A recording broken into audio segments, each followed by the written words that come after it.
حرام ریلیشن شپ سے نکلنا واقعی میں مشکل ہوتا ہے، اور اگر یہ کوئی کہے نا کہ اس کو چھوڑ دو، بس چھوڑ دو، ایک انسان کے لیے کہنا تو یہ آسان ہے، تو وہ اس حقیقت سے ناواقف ہے، کیونکہ یہ صرف ایک تعلق نہیں ہوتا، اس کے ساتھ عبادت، جذبات، یادیں، امیدیں اور ہر خواہش جڑا ہوتا ہے۔ اصل مسئلہ یہ ہے کہ ہم گناہ کو صرف گناہ سمجھنے کے بجائے اسے سکون کا ذریعہ سمجھ بیٹھتے۔ دل کہتا ہے اس کے بغیر دل نہیں لگتا، وہ بات نہ ہو تو دن ادھورا لگتا ہے، لیکن آپ خود ذرا رک کر سوچئے، کیا وہ سکون واقعی سکون ہوتا ہے، یا بس ایک وقتی نشہ جو ختم ہوتے ہی دل اور زیادہ خالی کر دیتا ہے؟ حرام تعلق کی سب سے بڑی سزا یہ ہوتی ہے کہ انسان اندر سے ٹوٹنے لگتا ہے۔ بظاہر ہنسی تو ہوتی ہے، باتیں ہوتی ہیں، لیکن تنہائی میں دل بے چین رہتا ہے، نماز میں دل نہیں لگتا، دعا میں آنسو نہیں آتے، اور پھر ہم کہتے ہیں پتہ نہیں اللہ مجھ سے دور کیوں ہے۔ حقیقت یہ ہے کہ اللہ دور نہیں ہوتا، ہم خود اپنے دل پر ایسے دروازے بند کر لیتے ہیں جہاں سے نور آنا بند ہو جاتا ہے، ہم حرام ریلیشن شپ پہ پڑ جاتے ہیں۔ حرام ریلیشن شپ چھوڑنے کا مطلب یہ نہیں ہے کہ آپ کمزور ہیں، بلکہ اس کا مطلب یہ ہے کہ آپ خود کو بچانا چاہتے ہیں۔ یہ ایک دن کا فیصلہ نہیں ہوتا، یہ روز کا جہاد ہے۔ کبھی آپ کا دل مانے گا کہ میں واپس پلٹوں، میں اس کو میسیجز کروں، میں کالز کروں، کبھی یادیں ستائیں گی، کبھی شیطان بہکائے گا، بس ایک بات ہی تو ہے، چند سیکنڈ بات کر لوں گی تو کیا ہے؟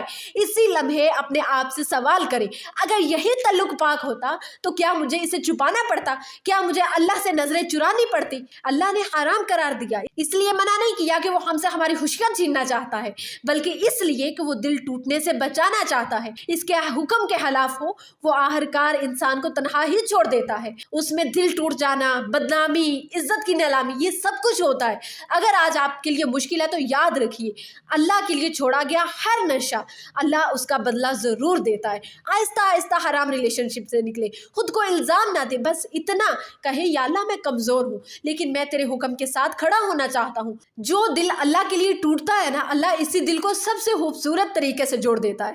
حرام ریلیشن شپ پر سب سے بڑی کنفیوژن یہ ہے کہ لوگ کہتے ہیں ہم تو بس بات کرتے ہیں، ہم نے کچھ غلط نہیں کیا، دل تو ہمارا صاف ہے، ہم لوگ اسلامی باتیں کرتے ہیں، ہم لوگ ایک دوسرے سے قرآن کی باتیں شیئر کرتے ہیں۔ ذرا رک کر سوچئے، اسلام میں حرام صرف جسمانی تعلق کو نہیں کہا گیا، بلکہ وہ ہر راستہ جو گناہ تک لے کر جائے وہ بھی حرام کے دائرے میں آتا ہے۔ اس لیے قرآن نے یہ نہیں کہا کہ زنا نہ کرو، بلکہ کہا زنا کے قریب بھی نہ جاؤ۔ اب قریب جانے میں کیا آتا ہے؟ بلا ضرورت کی چیٹنگز، راتوں کو لمبی لمبی کالز، دل کا لگ جانا، کسی ایک انسان کو دل کا مرکز بنا لینا، یہ سب وہ زنا ہے جو آہستہ آہستہ انسان کو وہاں لے جاتے ہیں جہاں وہ خود بھی نہیں جانا چاہتا۔ دوسری بڑی کنفیوژن یہ ہوتی ہے کہ ہم ایک دوسرے سے سچی محبت کرتے ہیں۔ یہاں سچ بولنا ضروری ہے، اگر محبت سچی ہوتی تو وہ تعلق اللہ سے چھپانا نہ پڑتا، وہ تعلق گناہ کے خوف کے ساتھ نہ جیا جاتا، وہ تعلق ضمیر کو اندر سے نہ کاٹتا۔ محبت وہ ہوتی ہے جو انسان کو بہتر بنائے، جو اللہ کے قریب لے جائے، نہ کہ نماز، حیا اور سکون سب کچھ چھین لے۔ جو تعلق یہ کہے ابھی حرام صحیح، بعد میں حلال کر لیں گے، اکثر تو وہ بعد کبھی آتا ہی نہیں ہے۔ ایک اور کنفیوژن ہے، ہم شادی کرنا چاہتے ہیں اس لیے بات کر رہے ہیں، اگر واقعی نیت نکاح کی ہے تو بات خاندان کے ذریعے ہوگی، حدود میں ہوگی، چھپ کر باتیں نہیں ہوگی۔ اسلام نے نکاح کو آسان بنایا ہے، حرام کو نہیں۔ اکیلے چپ کر جذباتی طور پر جڑ جانا یہ نکاح کی تیاری نہیں، یہ دل توڑنے کی تیاری۔ پھر جی لوگ کہتے ہیں میں چھوڑ نہیں سکتی، بہت ہی مشکل ہے، یہ بات تو سچ ہے۔